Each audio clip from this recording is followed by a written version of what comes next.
to create a bootable flash drive.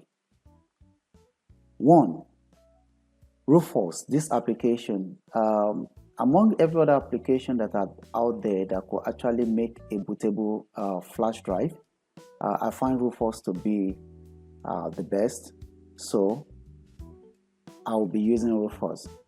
Then number two is the operating system itself, the bootable operating system, which should be in ISO file, that is disk image file. That's how you want to have it. Then you need a flash drive too. So let's get right to it. Launch the Rufus and it will come up like this. So under the drive properties, you'll see the device. Of course, here is indicating the type of flash drive that I plug into my system that I want to make a bootable drive with, and that is the 8 gig SanDisk. Then also saying what boot selection do I want, is disk or image. I want it to be disk ISO image like this. All right, then of course I'm going to select that which is Windows 11 that I have here. Then after selecting that, it will scan to be sure that the image in the operating system is good. So we already have our boot selection. Then the next is the image option, which is always go for standard window installation, because that's what we actually wanted. So after that, you have partition scheme.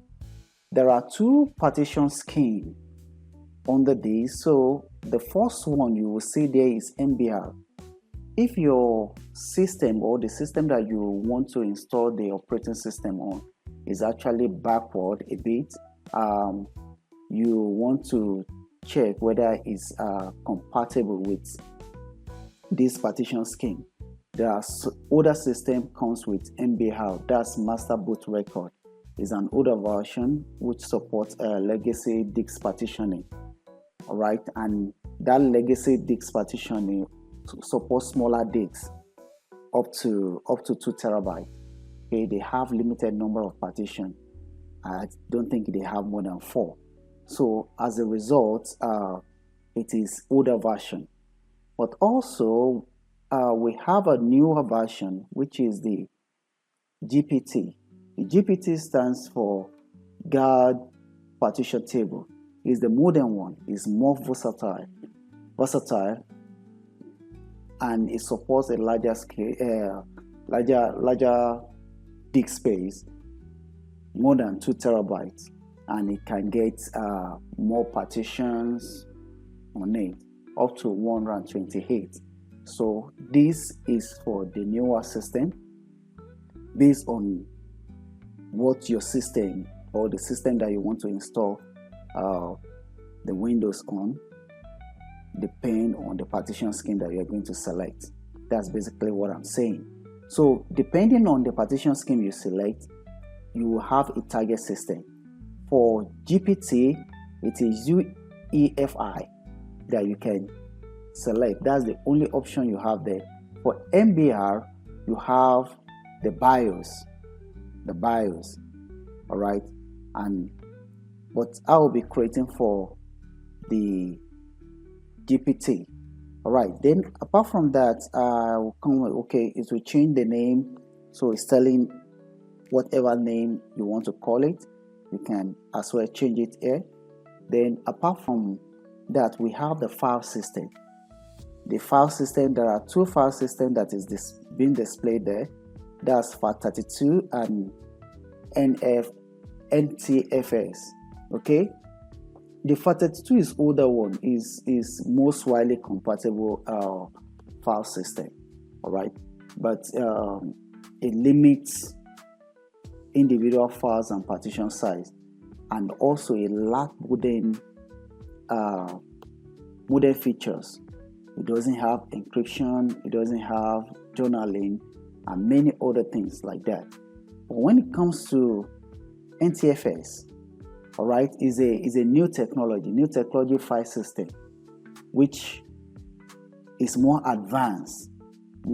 So it supports larger files, it supports big volumes of data, it has better security, the encryption and permission, improve reliability, it has journaling, and of course there is efficient disk space management in this. So I will always encourage that you go for NTFS, which I believe is the best for you to use. Then apart from that, you have all of these quick formats, create extended label and icon files. All these are good, so you can just leave it at that, and then you can just go ahead and click start. Now when you have this interface, what is actually saying is that you can customize the Windows installation. If you wanted to force the requirement of 4 gig RAM, and then the secure boot, the security layers for TPM, blah blah blah, all of those, you can actually check this. So you just read through. If you want any of the options, you can actually have that. If you don't want it, then you leave it. But I think I wanted to remove this requirement. Okay, then I will just say okay. Now with this, it's going to pop up a warning, and the warning is that all the data that has previously existed on this system will be destroyed. If I'm satisfied with that, I will just go ahead and say okay, I'm satisfied. Okay, so this way start, we'll see the partitioning, the formatting taking place one after the other, and I will see you when this is done.